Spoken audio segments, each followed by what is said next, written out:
Kita akan mulai. Assalamualaikum warahmatullahi wabarakatuh. Salam sejahtera untuk kita semua. Pada kali ini saya akan menyampaikan tentang materi perencanaan intervensi. Perencanaan atau intervensi akan dilakukan dan implementasi serta evaluasi dari proses keperawatan komunitas.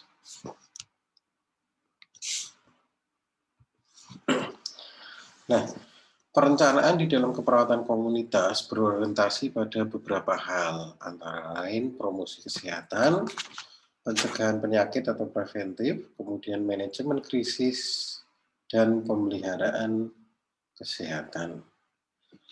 Promosi kesehatan tentunya kita tahu dan kalian sudah pernah melaksanakan. Bentuk dari promosi kesehatan menurut Depkes adalah KIE. Komunikasi, informasi, dan edukasi. Jadi di dalam promosi kesehatan terkandung unsur atau bentuk-bentuk promosi kesehatan. Di dalamnya ada komunikasi. Komunikasi yaitu menyampaikan, berdiskusi berupa konseling individual bisa, kelompok bisa, dalam rangka untuk mendiskusikan masalah yang dihadapi oleh suatu individu atau kelompok, kemudian sampai memecahkan masalah. Sedangkan informasi yaitu berbagai media yang digunakan untuk memberikan pengetahuan kepada masyarakat atau individu yang membutuhkan tambahan pengetahuan. Ini informasi. Sedangkan edukasi atau pendidikan kesehatan yaitu proses pemberian pengetahuan dengan cara mengedukasi atau mendidik, biasanya dalam bentuk pendidikan kesehatan berupa penyuluhan. Jadi ada beberapa kategori kegiatan yang berbeda di situ. Nah, contoh bentuk dari komunikasi adalah ketika kita memberikan layanan konsultasi kepada pasien atau klien dalam mendiskusikan masalah mereka. Ketika kita memberikan konsultasi, tentunya tidak hanya satu arah, yaitu dari klien yang hanya menyampaikan masalah mereka, tetapi kita juga memberikan tambahan pengetahuan dan juga solusi yang dibutuhkan oleh mereka. Nah, ini bentuk dari promosi kesehatan juga. Sedangkan contoh bentuk dari informasi adalah berupa informasi-informasi yang disampaikan melalui media-media, contohnya di televisi. Kalau Anda nonton TV, di situ ada iklan Germas, Gerakan Masyarakat Sehat, itu contoh bentuk dari informasi. Di radio juga sama, ada iklan atau informasi tentang Germas, misalkan ya. Kemudian nanti di papan-papan di pinggir jalan, itu ada kurangi atau tangani kematian ibu dan anak. Nah, ini bentuk-bentuk dari informasi. Sedangkan edukasi yaitu penyuluhan. Tentu Anda sudah pernah melakukan di kampus, yaitu dengan membuat perencanaan dari SAP, satuan acara penyuluhan, kemudian kita membuat materi. Nah, di dalam SAP di situ ada tujuan, sasaran, tempat, waktu, kemudian rundown acara, sampai lampiran materi dan evaluasinya dengan pertanyaan pre dan postnya. Nah, ini bentuk dari promkes. Pencegahan penyakit atau preventif, pencegahan penyakit atau preventif ini ada 3, yaitu preventif primer, preventif sekunder, dan tersier. Pencegahan primer yaitu pencegahan yang dilakukan pada orang-orang yang sehat supaya tidak jatuh sakit dengan berbagai cara, baik edukasi, screening, kemudian nutrisi yang baik, serta olahraga. Ini bentuk pencegahan primer.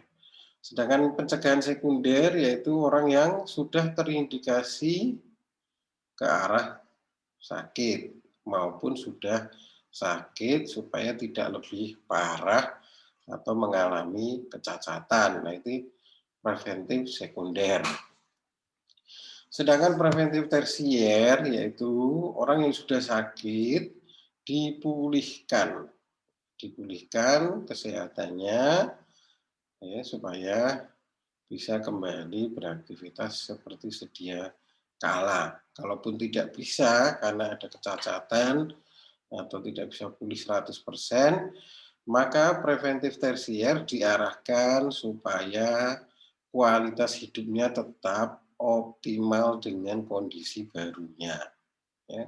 Kondisi baru yang dia mungkin tidak memiliki organ tubuh tertentu karena amputasi, ya, atau karena memang penyakitnya kronis. Nah, maka preventif tersier itu diarahkan supaya orang bisa menyesuaikan dengan kondisi terbaru tersebut dengan kualitas hidup yang optimal. Manajemen krisis, ya, yaitu manajemen pada saat terjadi suatu permasalahan. Ya, permasalahan yang ada di masyarakat, umumnya pada kondisi-kondisi bencana, ya, ini dibutuhkan kemampuan dari perawat komunitas untuk melakukan tanggap bencana. Ya. Kemudian selain bencana juga terjadi masalah kesehatan yang sifatnya luar biasa, ya, atau suatu penyakit yang sebelumnya tidak ada, kemudian ada di suatu masyarakat dan penyebarannya cepat. Ini manajemen krisis. Ya. Nah, ini juga bagian dari keperawatan komunitas serta pemeliharaan kesehatan masyarakat, ya, supaya masyarakat senantiasa tetap dalam kondisi yang sehat.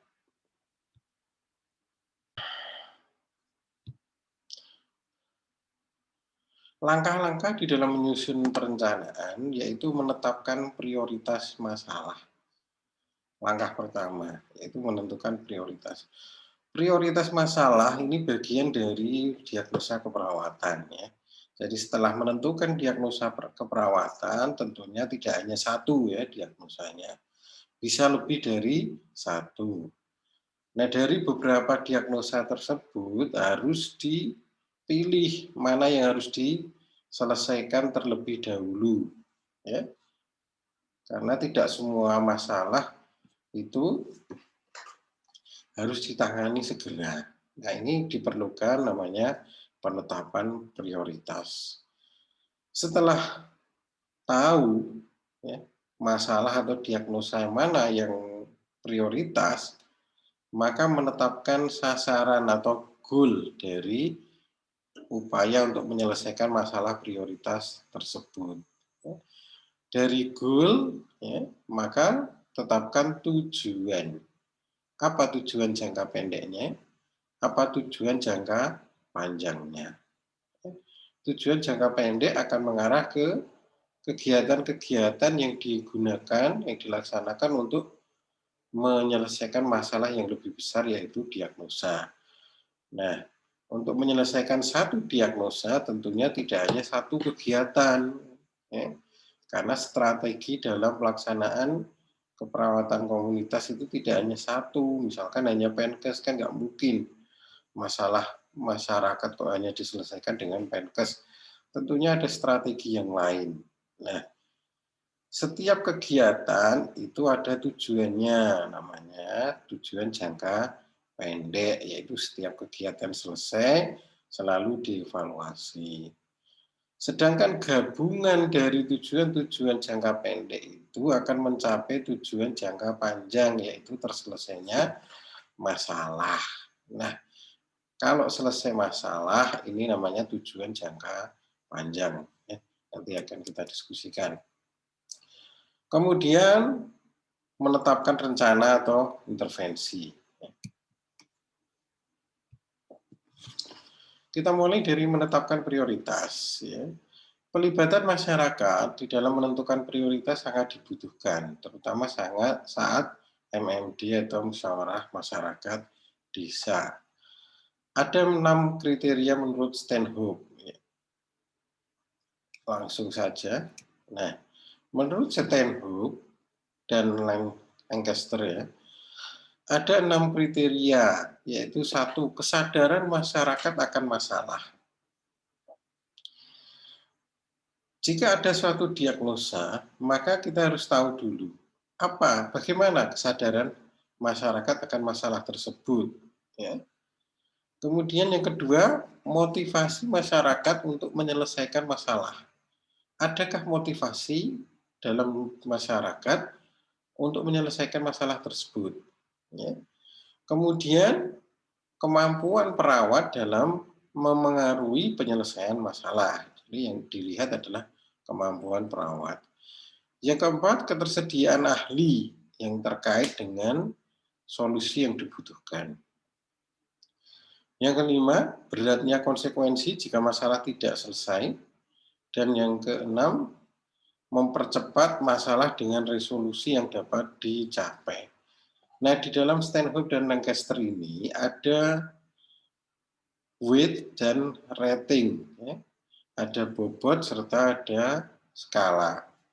Bobot itu menunjukkan keparahan suatu masalah.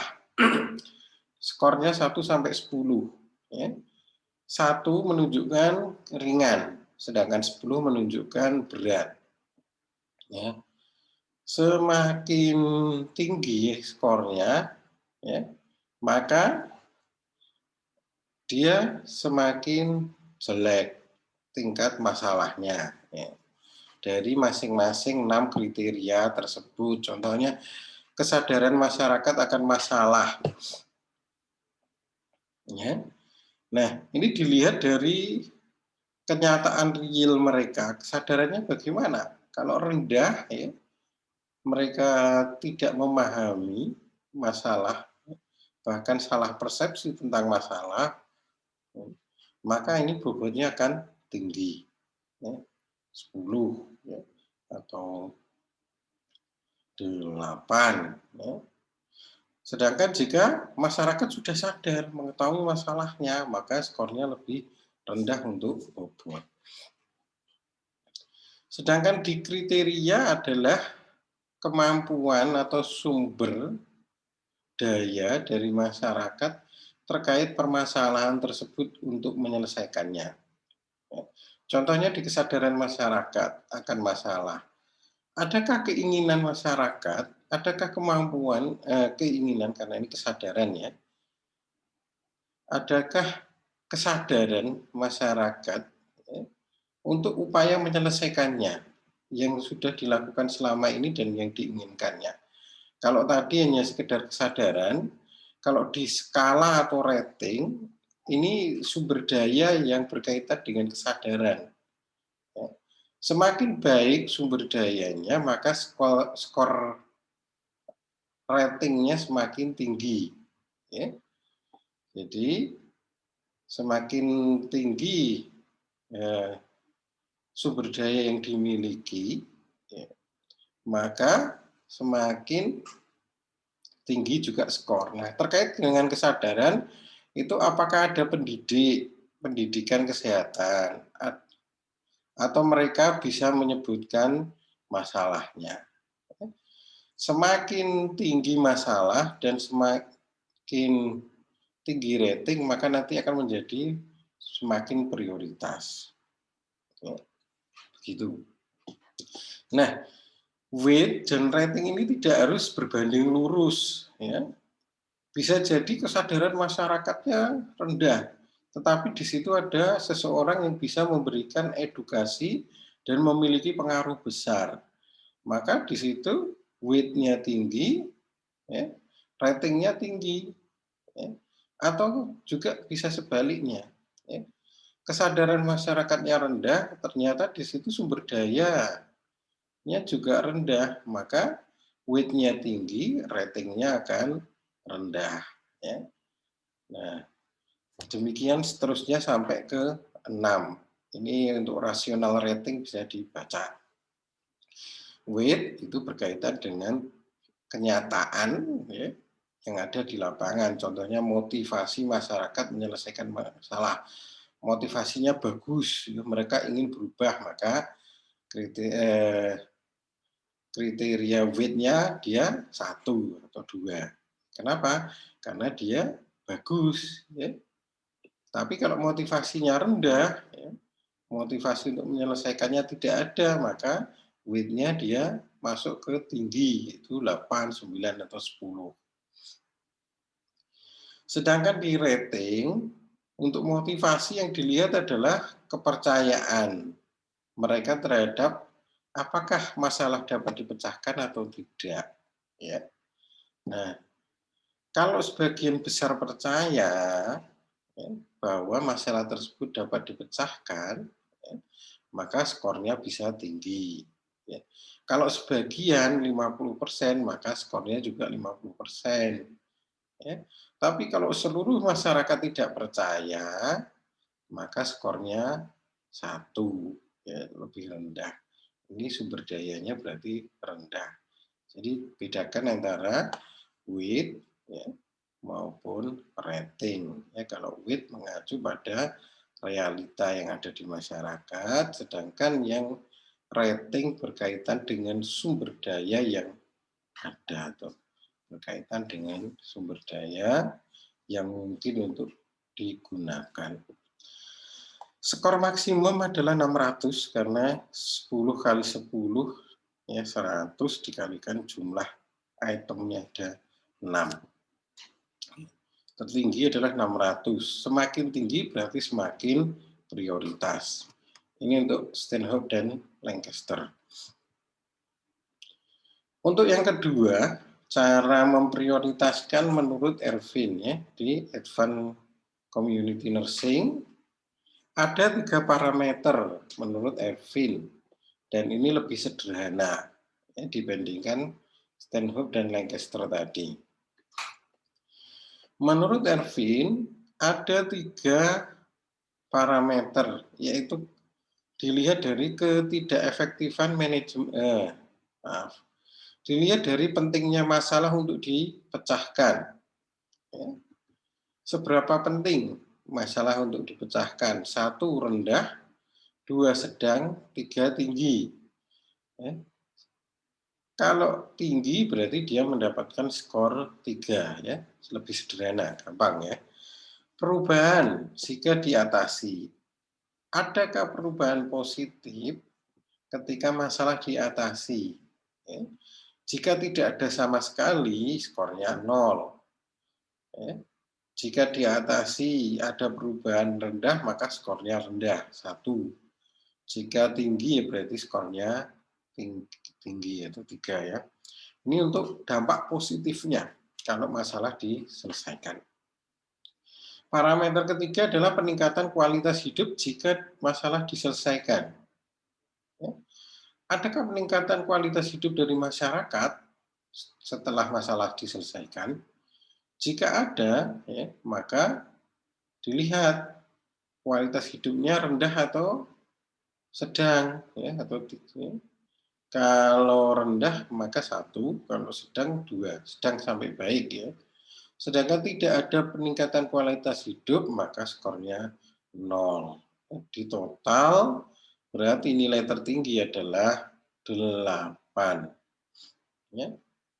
Nilai tertingginya 8. Maka jika ada nilainya paling tinggi, maka dia prioritas. Ya. Sedangkan di bawahnya berarti prioritas kedua. Dan skornya tidak harus 8. Ya. Maksud saya ini hanya nilai maksimum. Sedangkan skornya bisa saja masalah itu nilai tertingginya 6, yang lainnya 2, 3 gitu ya. Nah, maka yang 6 itu adalah yang prioritas. Nah, ini untuk menurut Ervin, lebih sederhana. Menurut Debkes, ini dilihat dari risiko keparahan, ya, minat masyarakat untuk menyelesaikan, kemungkinan diatasi, waktu, dana, fasilitas, sumber daya, dan tempat. Scoringnya adalah 1 sangat rendah, 2 rendah, 3 cukup, 4 tinggi, dan 5 sangat tinggi. Contohnya, ya, defisiensi kesehatan komunitas, misalkan nomor 1 ya. Resiko keparahannya bagaimana? Apakah jika tidak diatasi akan semakin parah? Ya.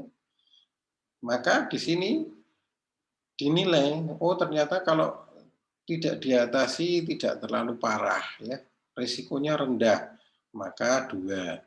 Kalau risikonya sangat rendah tidak pengaruh, baik diatasi atau tidak diatasi, ya, maka skornya 1. Ya. Tetapi kalau tidak diatasi kok dampaknya tinggi sekali ya, kesehatan masyarakat akan turun drastis, berarti sangat tinggi, maka diberi skor 5. Minat masyarakat untuk menyelesaikan, apakah sangat rendah, rendah, cukup, tinggi, atau sangat tinggi? Ya. Jika cukup, ya berarti 3. Kemungkinan masalah untuk diatasi dengan sumber daya yang ada. Apakah mungkin untuk diatasi?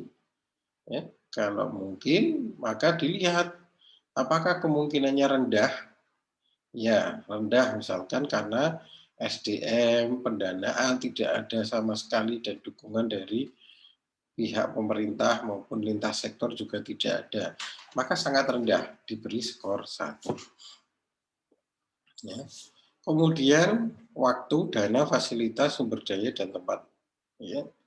Nah, ini dituliskan di situ, di skor, kemudian dijumlahkan. Skor yang paling tinggi, maka itu menjadi prioritas. Berarti ada 8 kali 5, ada skor maksimumnya adalah 40 ya, jika semuanya nilainya 5. Kemudian penapisan masalah menurut Muke ya. Ini kurang C ini. CKE ya. Ini di dalam jurnal ya. Muke tidak membuat buku, tapi ada jurnal ya yang disusun oleh Muke terkait dengan diagnosa keperawatan komunitas sampai evaluasi. Di dalamnya ada penapisan atau pemprioritasan masalah. Ini tahun 88 dan tidak diupdate. Dalam artian tidak ada yang mengembangkan. Nah, ini ada kesalahan. Untuk sumber ini hanya 1 sebenarnya, tidak IJKL. Ini sudah modifikasi. Tapi menurut jurnal aslinya tidak seperti ini. Nanti di lampiran saya lampirkan. Ya, menurut Muke, 1, sesuai dengan peran perawat komunitas. Apakah masalahnya sesuai dengan peran kita sebagai perawat? Kalau sesuai, maka diskor. Ini skornya juga hanya 3, Muke itu. Ini masih 5. Ini mohon maaf, nanti saya revisi. Sesuai dengan program pemerintah atau tidak? Sesuai dengan intervensi pendidikan kesehatan atau tidak?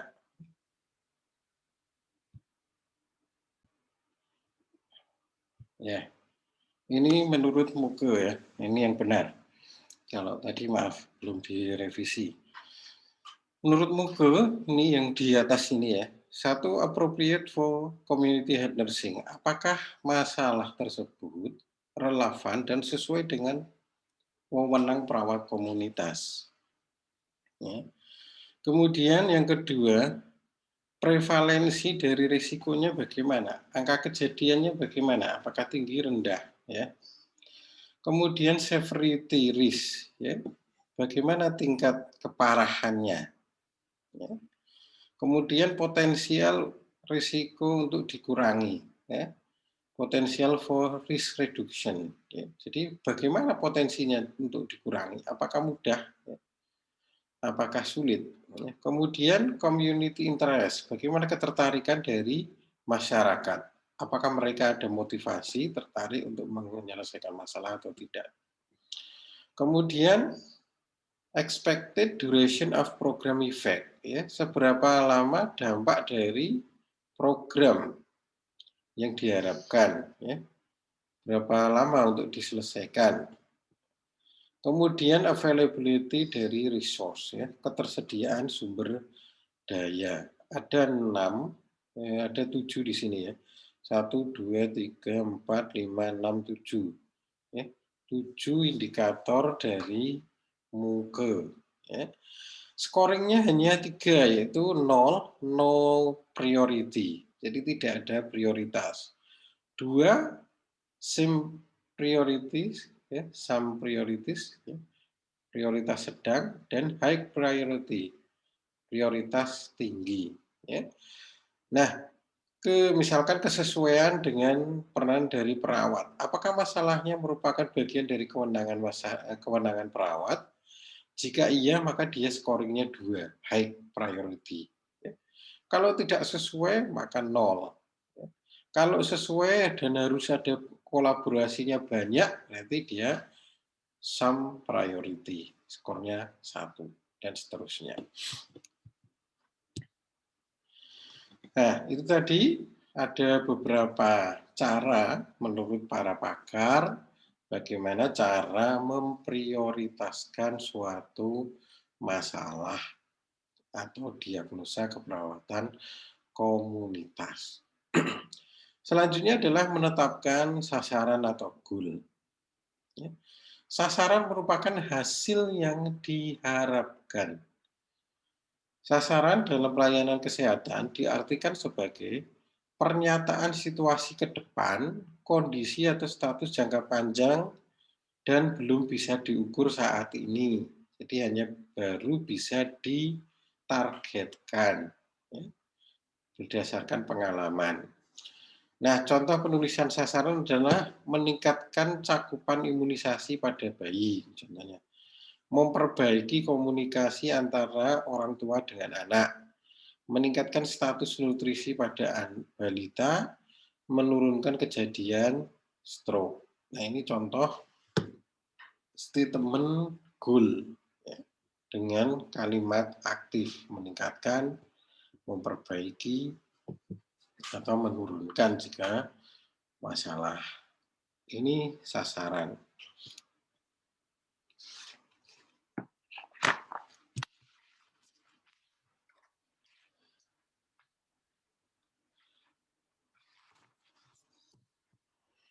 Setelah sasaran, maka yang dilakukan berikutnya adalah tujuan, menyusun tujuan. Tujuan merupakan pernyataan hasil yang diharapkan dan dapat diukur. Ya, jadi kalau sasaran tadi belum bisa diukur, sedangkan tujuan ini harus bisa diukur. Dibatasi waktu berorientasi pada kegiatan. Karakteristik dalam penulisan tujuan, ya, 1, menggunakan kata kerja jelas, singkat, dan realistik. Ya. Kalimatnya menggunakan kata kerja jelas, realistik. Menggambarkan tingkah laku akhir dari kualitas dan kuantitas penampilan, bagaimana penampilan diukur dan diobservasi. Maka ini bisa menggunakan NOC, ya. Adanya batasan waktu dan melibatkan peran serta masyarakat. Nah, di dalam tujuan ini, ya, maka mengacu pada nursing outcome yang ada dari kelanjutan Nanda, ya. Dari situ, dari NOC, maka kita buat, ya, adanya batasan waktu, misalkan untuk mengubah perilaku merokok. Ya. Maka kita batasi waktunya berdasarkan referensi berapa. Maka dalam menentukan tujuan ini, perawat atau kita harus mencari sumber referensi yang tepat. Ya.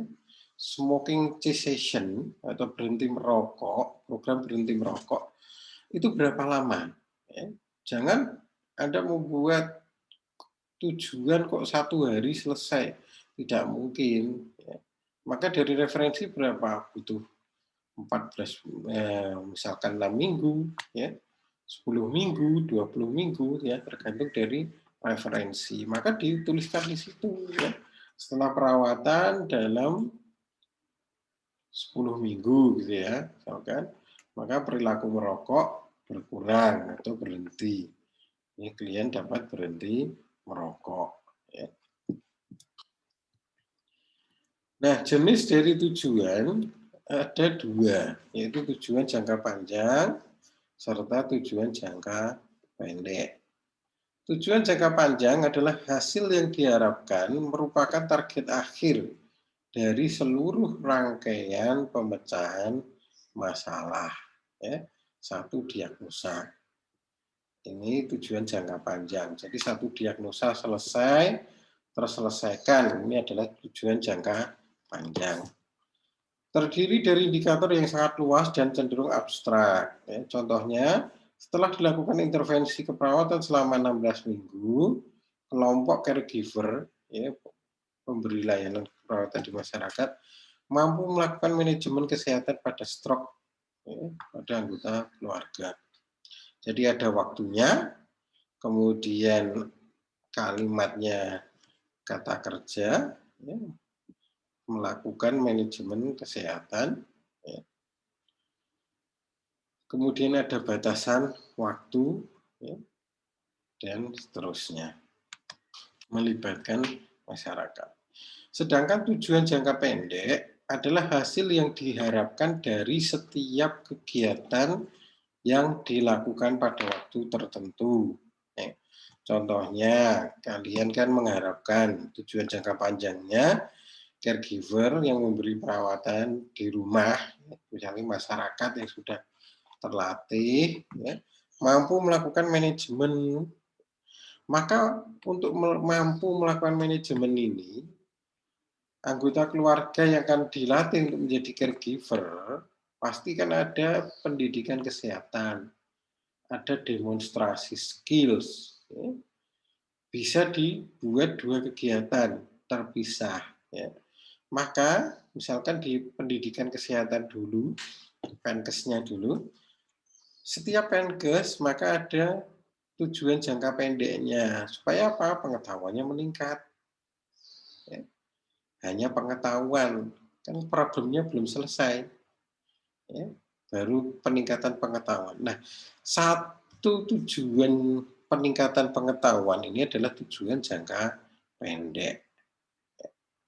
Karena masalah belum terselesaikan, baru sebagian.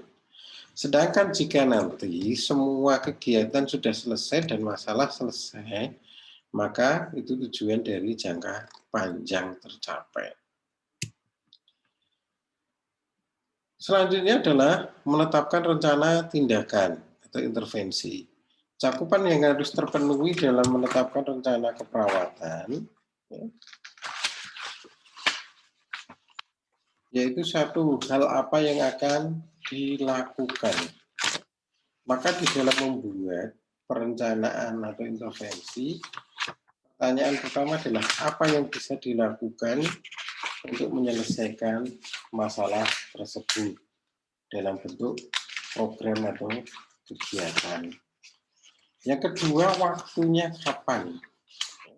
Adakah waktu yang bisa melibatkan banyak masyarakat, jangan satu orang.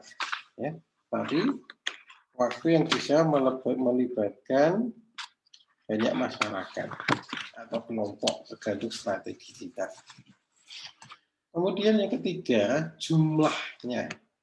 Ya, berapa yang akan kita undang jadi sasarannya. Target, jumlahnya, yang mungkin terkait dengan anggaran. Ya, terkait dengan jumlah yang akan dilibatkan. Yang keempat, targetnya siapa?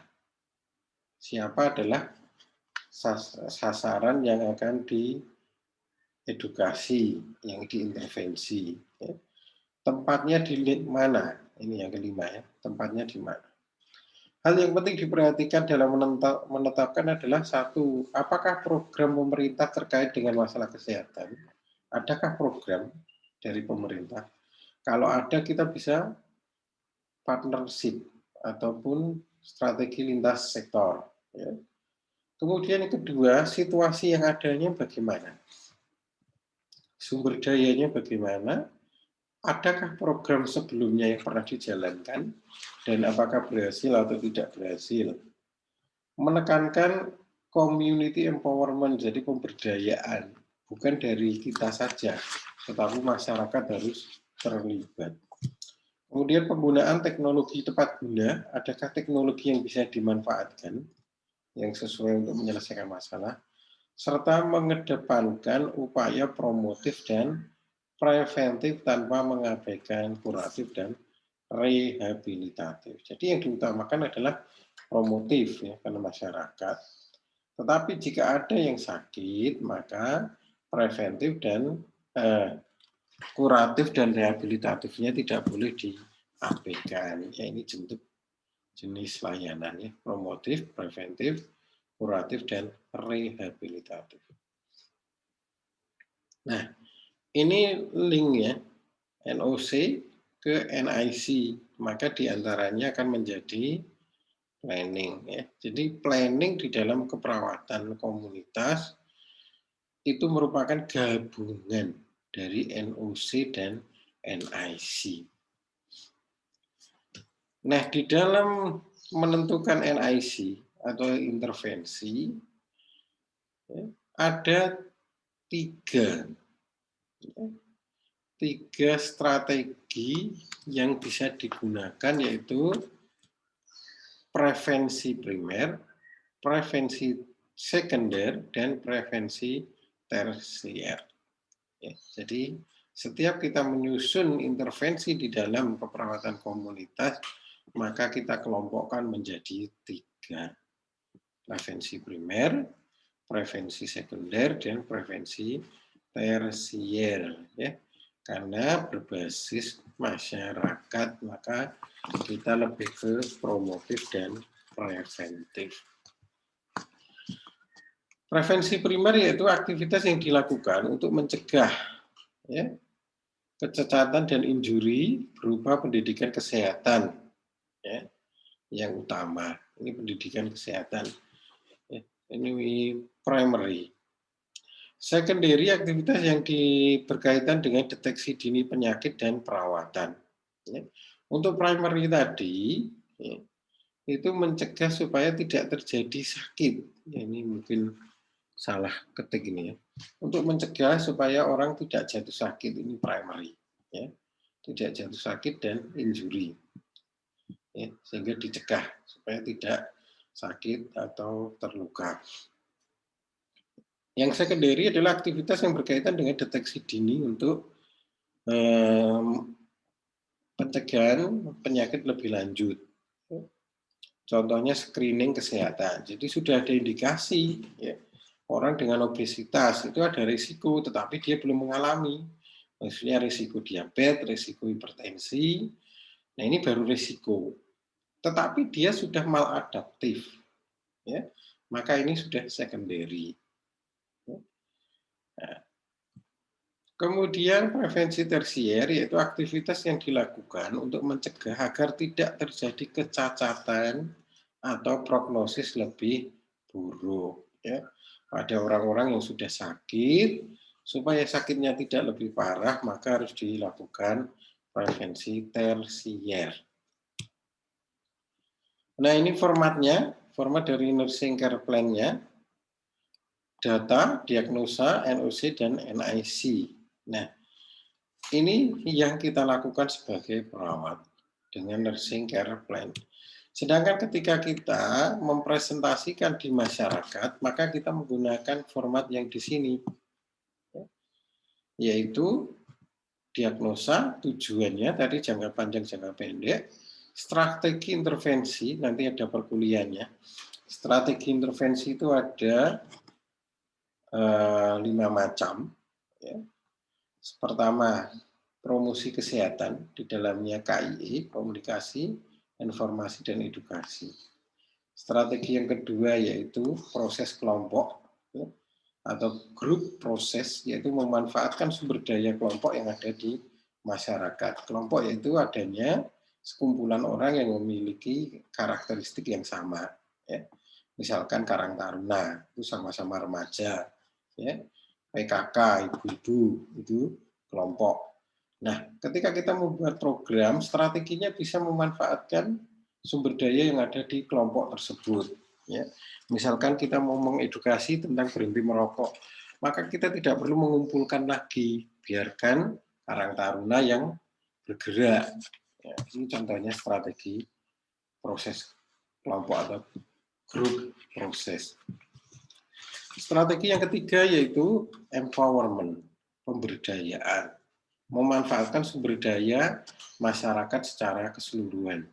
Bedanya kalau kelompok itu bagian dari komunitas atau masyarakat. Sedangkan di empowerment kita memanfaatkan masyarakat secara sebagian besarnya. Kemudian yang keempat yaitu partnership, kerjasama. Kerjasama di sini tentunya dengan institusi atau instansi lain. Bisa sesama instansi pemerintah, instansi swasta. Ya. Swasta itu bisa perusahaan, bisa LSM, atau lembaga-lembaga lainnya.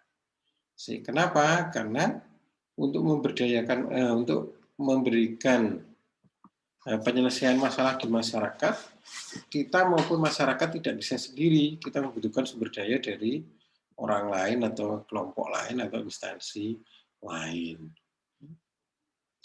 Sedangkan strategi yang kelima yaitu intervensi profesional, yaitu intervensi berupa tindakan keperawatan profesional. Jadi ada 5 strategi. Kemudian rencana kegiatan. Rencana kegiatan adalah satu kegiatan yang dilakukan sesuai dengan strategi untuk menyelesaikan masalah jangka pendek. Ya. Contohnya di rencana kegiatan, ini contohnya. Kita mau masalahnya adalah terkait dengan defisiensi kesehatan komunitas, di situ yang aktual adalah hipertensi. Maka rencana kegiatan kita apa? Kita lihat di strategi intervensi. Bisakah untuk menyelesaikan itu dengan cara promosi kesehatan? Bisa, sebagian. Ya. Maka kita harus memberikan edukasi untuk meningkatkan pengetahuan dari masyarakat. Ya. Ini bentuk dari rencana kegiatannya apa? Berarti penyuluhan. Ya. Penyuluhan, maka tadi masuk di strategi yaitu promosi kesehatan. Nah, di promosi kesehatan ada yang lain lagi enggak? Ada misalkan selain berupa pendidikan kesehatan dalam bentuk penyuluhan, bisa saja untuk meningkatkan pengetahuan itu dalam bentuk lomba. Ya. Misalkan lomba memasak. Ya. Memasaknya apa? Berdasarkan kriteria nutrisi untuk orang hipertensi. Ya. Nah, dengan indikator tadi, memasak harus sesuai dengan indikator kebutuhan nutrisi pada hipertensi, secara tidak langsung, ya, ibu-ibu atau bapak-bapak yang ikut lomba masak, dia akan meningkat pengetahuannya, bahkan sudah diaplikasikan. Ya. Beda kalau penyuluhan saja, kita memberitahu bahwa hipertensi harus rendah garam. Tidak real. Contohnya apa? Tidak jelas. Tapi kalau mereka lomba, mereka tahu bahwa batasan garamnya hanya sepertiga sendok teh, ya, untuk 24 jam. Itu berarti masaknya gimana? Nah, dengan mereka lomba, mereka akan melaksanakan, tantangannya cuma sedikit biar enak gimana. Nah, mereka akan saling berbagi antara satu kelompok dengan kelompok yang lain. Ada diskusi di situ, ada pembelajaran di situ sehingga bisa meningkatkan pengetahuan. Jadi promosi kesehatan bentuknya banyak ya, tidak hanya penyuluhan. Nonton film yang isinya tentang edukasi hipertensi itu juga bagian dari promosi kesehatan. Selain prokes ada tidak strategi yang lain? Ya. Misalkan di proses kelompok, bisakah proses kelompok untuk menangani masalah hipertensi? Ya. Bisa jadi ya melibatkan ibu-ibu PKK untuk pemeriksaan kesehatan, dijadikan kader. Ya. Kemudian empowerment, pemberdayaan, ya. Bisa tidak? Tidak memungkinkan, berarti tidak usah. Ya, strategi partnership bisa tidak? Oh, bisa dengan LSM yang peduli tentang penyakit tidak menular. Nanti mengundang LSM untuk memberikan layanan ataupun pemeriksaan kesehatan gratis, ya, misalkan undang apotek, undang LSM, ya, atau perusahaan-perusahaan makanan yang sehat untuk hipertensi. Nah, ini contoh penerapannya. Sumber dayanya tadi sasaran, waktu, tempat, dana, dan penanggung jawab. Ya, berdasarkan satu kegiatan. Misalkan tadi penyuluhan, maka penyuluhan sasarannya siapa saja? Oh, istri-istri dari penderita hipertensi. Kenapa? Karena mereka yang masak, ya, misalkan. Terus waktunya kapan? Hari Minggu, tanggal sekian. Tempatnya di balai desa. Dananya dari mana? Ya, upayakan pendanaan itu bisa dari masyarakat untuk dilibatkan, jangan semuanya dari pemerintah atau bahkan mahasiswa yang praktek, ya, atau kita sebagai perawat komunitas mengeluarkan dana, ya. Kemudian penanggung jawabnya siapa? Penanggung jawab ini juga bisa dari kita, dari kader, atau dari masyarakat lainnya. Ya, ini lanjutan kemarin ya, untuk pemicu diagnosanya sudah dikumpulkan ya. Lanjut di implementasi. Implementasi merupakan tahap kegiatan setelah ditetapkan rencana kegiatan dari plan of action-nya, POA-nya. Fokus pada tahap implementasi, yaitu bagaimana mencapai sasaran dan tujuan yang telah ditetapkan. Jadi tujuan dari implementasi adalah mencapai sasaran dan tujuan yang telah ditetapkan. Fokusnya berupa tindakan, ya, tindakan promosi kesehatan atau memelihara kesehatan, dan mencegah dampak buruk dari suatu penyakit. Ya. Ini strategi implementasinya, ya, tadi sudah dijelaskan, promkes, ya, proses kelompok, empowerment, partnership, dan intervensi profesional. Ini kurang satu lingkaran ya. Harusnya ada intervensi profesional. Nah, proses implementasinya, ya, strateginya apa tadi? Promosi kesehatan, misalkan ya promkes ya. Di dalamnya ada komunikasi, informasi, edukasi. Ternyata kita milih edukasi, yaitu penyuluhan. Kemudian ditambah lomba, ya. Penyuluhan dalam bentuk lomba, satu dalam bentuk ceramah, satunya dalam bentuk lomba. Ya. Nah, kemudian diimplementasikan. Terakhir adalah evaluasi. Evaluasi di dalam keperawatan komunitas merupakan suatu proses membuat penilaian secara sistematis mengenai suatu kebijakan, program, dan kegiatan berdasarkan informasi dan hasil, dibandingkan dengan relevansi, keefektifan biaya, dan keberhasilannya dalam menyelesaikan masalah. Ya. Keberhasilan tindakan dapat dilihat dengan membandingkan tingkat kemandirian masyarakat dalam perilaku sehari-hari dan tingkat kemajuan kesehatan masyarakat sesuai dengan tujuan tadi atau tidak. Evaluasi ada dua jenis, ya. Evaluasi formatif dan evaluasi sumatif. Formatif atau evaluasi kecil yaitu evaluasi yang dilakukan pada setiap kegiatan. Selesai. Kegiatan ya atau program ya, bukan kegiatan keseluruhan. Satu kegiatan penyuluhan, misalkan ya penyuluhan tadi, dievaluasi. Ini namanya evaluasi formatif. Nah, gabungan dari penyuluhan, misalkan tadi, kemudian lomba masak, strategi proses kelompok, tadi dengan membentukkan kader, dan lintas program dengan kerjasama LSM untuk pemeriksaan kesehatan dan layanan gratis.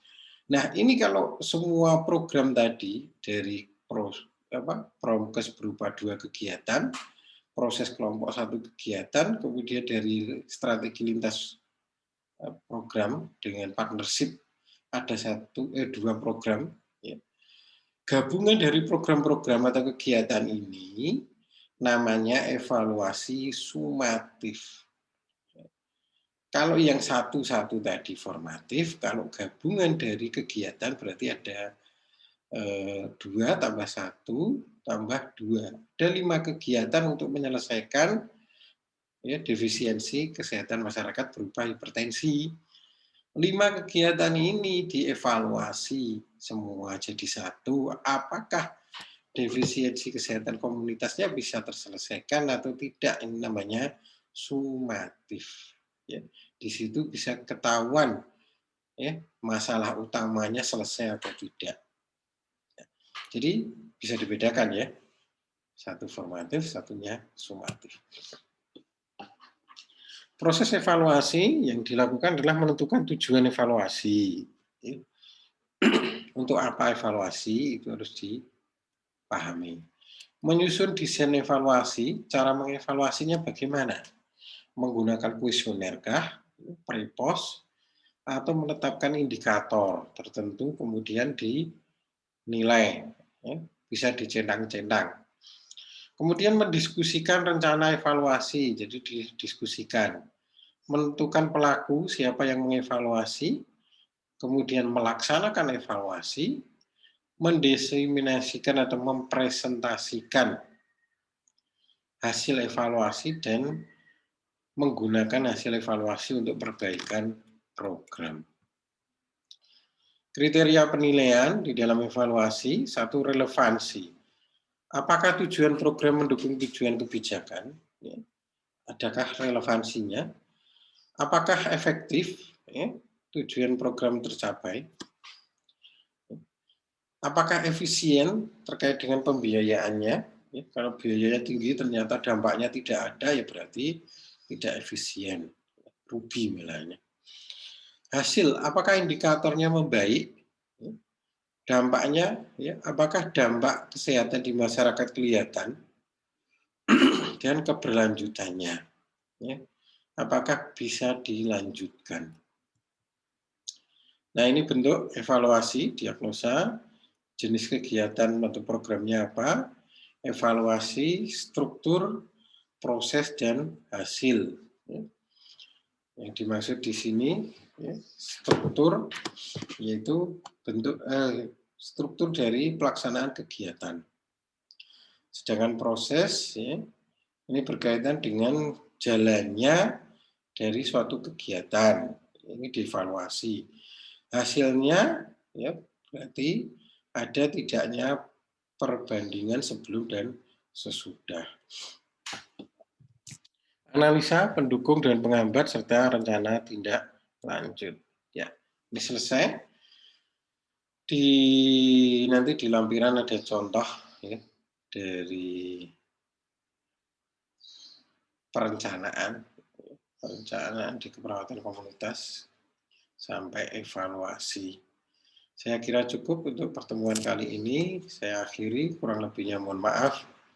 Wassalamualaikum warahmatullahi wabarakatuh.